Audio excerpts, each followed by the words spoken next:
Lights up दिवसभरातील घडामोडी powered by Magarpatta city group. Modi सरकारचा मोठा निर्णय, वन नेशन वन इलेक्शन प्रस्तावाला मंत्रिमंडळाची मंजुरी। राहुल गांधींची जीभ छाटू नका, त्यांच्या जिभेला चटके द्या, खासदार अनिल बोंडेंचे वादग्रस्त विधान। फडणवीसांना कितीही गणित करू द्या, आमच्या मागण्या मान्य न केल्यास राजकीय करिअर उद्ध्वस्त करणार, मनोज जरांगेंचा इशारा। सुप्रिया सुळेंचं प्राधान्य संसदेला, राज्यातील सत्तास्थानाबद्दल त्यांना आस्था नाही, शरद पवारांची प्रतिक्रिया।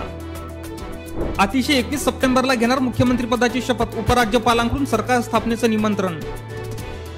राहुल गांधींना धमक्या देणं हा भाजपचा सत्तेचा माज दर्शवतो, अनिल बोंडेंना तात्काळ अटक करा, वर्षा गायकवाड यांची मागणी।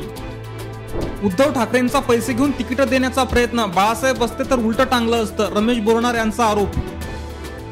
राहुल गांधी यांच्या विरोधात मोठं षडयंत्र रचलं जातं, त्यांच्या जीवाला धोका, खासदार संजय राऊतांचा दावा।